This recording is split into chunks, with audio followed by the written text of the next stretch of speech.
పెంపు, వార్డుల పునర్విభజన గ్రేటర్ విశాఖలో ఈక్వేషన్స్ ని మార్చేస్తోంది. డబుల్ ధమాకాతో పొలిటికల్ లీడర్లలో జోష్ కనిపిస్తోంది. పదవుల కోసం ఎన్నో ఆశలతో ఎదురు చూస్తున్న లీడర్లకు గుడ్ టైం వచ్చేసింది. కుదిరితే ఎమ్మెల్యే టికెట్, లేకుంటే కార్పొరేట్ టికెట్ పక్కా అంటూ లీడర్లు లెక్కలు వేసుకుంటున్నారు. మరోవైపు సీట్ల పెంపు కొందరు నేతలకు దడ పుట్టిస్తోంది. ఇన్నాళ్ళు కాచు కూర్చున్నా సీటు ఏమైపోతుందోనన్న టెన్షన్ మొదలైంది. విశాఖలో లేటెస్ట్ పొలిటికల్ కాలిక్యులేషన్స్, ఈక్వేషన్స్ ఏంటి? పార్టీల లెక్కలేంటి? లీడర్ల అంచనాలేంటి?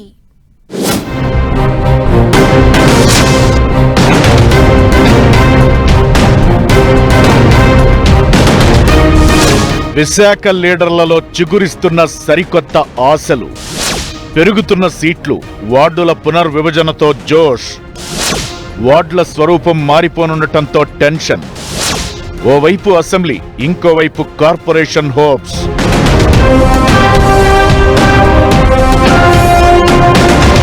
జీవీఎంసీకి ఎప్పుడు ఎన్నికలు జరిగినా తిరిగి పోటీ చేయాలని ఉవ్విళ్లూరుతున్న తాజా మాజీ కార్పొరేటర్లకు కొత్త టెన్షన్ పట్టుకుంది. మరో 6 నెలల్లో మున్సిపల్ ఎన్నికలు పెడతామని సీఎం చంద్రబాబు ప్రకటించడంతో వార్డుల్లో పట్టు నిలుపుకునేందుకు తాజా మాజీలంతా యాక్టివిటీని స్పీడప్ చేశారు. వారితో పాటు ఎన్నికల్లో కంటెస్ట్ చేయాలనుకుంటున్న ఆశావహులు జనాల్లోనే ఉంటున్నారు. కానీ రాష్ట్ర ప్రభుత్వం వార్డుల సంఖ్య పెంచుతూ ఉత్తర్వులు జారీ చేయడంతో ప్రస్తుతమున్న వార్డుల స్వరూపాలు పూర్తిగా మారిపోయే పరిస్థితి ఏర్పడింది. దీంతో వారందరికీ దిక్కుతోచని పరిస్థితి ఎదురైనట్లయింది. 15 లక్షలకు పైబడిన జనాభా కలిగిన జీవీఎంసీలో వార్డుల సంఖ్యను 120కి పెంచనుంది కూటమి సర్కార్. దీంతో ప్రస్తుతం ఉన్న 98 వార్డుల ముఖ చిత్రాలు పూర్తిగా మారిపోతాయి. ఏ వార్డులోకి ఏ ప్రాంతాలు వెళతాయో ఇప్పట్లో స్పష్టత వచ్చే అవకాశం లేదు. వార్డుల పునర్విభజన తరువాత రిజర్వేషన్ ఖరారు కావాల్సి ఉంటుంది. దీంతో ఇప్పటి నుంచే వార్డుల్లో యాక్టివిటీ చేపడితే ఖర్చు వృధా అవుతుందని, పునర్విభజన రిజర్వేషన్లపై క్లారిటీ వచ్చాకే దూకుడు పెంచాలని భావిస్తున్నారట తాజా మాజీ కార్పొరేటర్లు.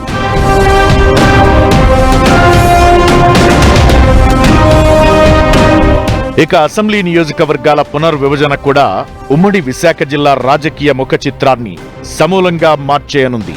ఇప్పుడు విశాఖ జిల్లాలో 15 అసెంబ్లీ నియోజకవర్గాలు, 3 పార్లమెంటు స్థానాలు ఉన్నాయి. పునర్విభజన జరిగితే అసెంబ్లీ నియోజకవర్గాలు 23కు చేరే అవకాశముంది. 2011 జనాభా లెక్కల ప్రకారం విభజన చేయనుండటంతో నియోజకవర్గానికి 1.6 లక్షల మంది ఓటర్ల పరిమితి ఉండేలా చూడాలన్నది ప్రభుత్వం లెక్క. విశాఖ సిటీలోనూ, అనకాపల్లి జిల్లాలోనూ చాలా నియోజకవర్గాల్లో 3 లక్షలకు మించి ఓటర్లు ఉన్నారు. విశాఖ సిటీ లిమిట్స్ లో చూసుకుంటే భీమిలి, గాజువాక, పెందుర్తి నియోజకవర్గాల్లో 3 లక్షలకు మించి ఓటర్లు ఉండటంతో రెండుగా విడిపోయే ఛాన్సెస్ ఎక్కువగా ఉన్నాయి. విశాఖ అర్బన్లో ఈస్ట్, సౌత్, వెస్ట్, నార్త్ నియోజకవర్గాల ఓటర్లను చీల్చి విశాఖ సెంట్రల్ పేరుతో కొత్త అసెంబ్లీ స్థానం ఏర్పడే అవకాశం ఉందంటున్నారు.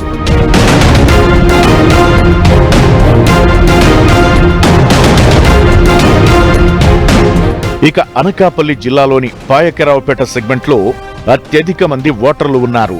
ఈ నియోజకవర్గాన్ని విభజించి పొరుగున ఉన్న అచ్యుతాపురం, నర్సీపట్నంలోని కొంత భాగాలను కలిపి కొత్త అసెంబ్లీ సీటు ఏర్పడే అవకాశం ఉందట.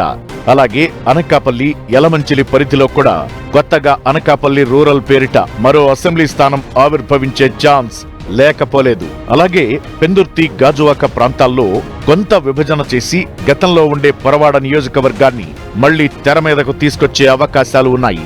అలాగే అరకు, పాడేరు అసెంబ్లీ స్థానాలను పునర్విభజన చేస్తే కొత్తగా అక్కడ కూడా మరో నియోజకవర్గం ఏర్పడనుంది.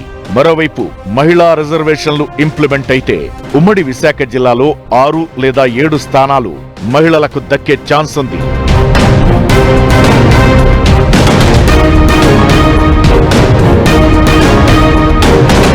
ఉమ్మడి విశాఖ జిల్లాలో చాలా నియోజకవర్గాల్లో దశాబ్దాల తరబడి ఒకే నేత ఎమ్మెల్యేగా కొనసాగుతుండడం, మరికొన్ని చోట్ల వలస నేతలు పాగా వేయడంతో కొత్త వారికి అవకాశాలు దక్కడం లేదు.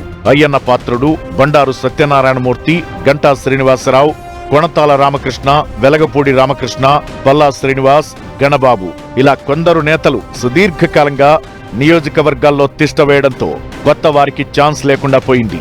దీంతో ఎమ్మెల్యే కావాలని ఆశపడుతున్న నేతలకు ఇప్పుడు సువర్ణావకాశం దక్కబోతోంది.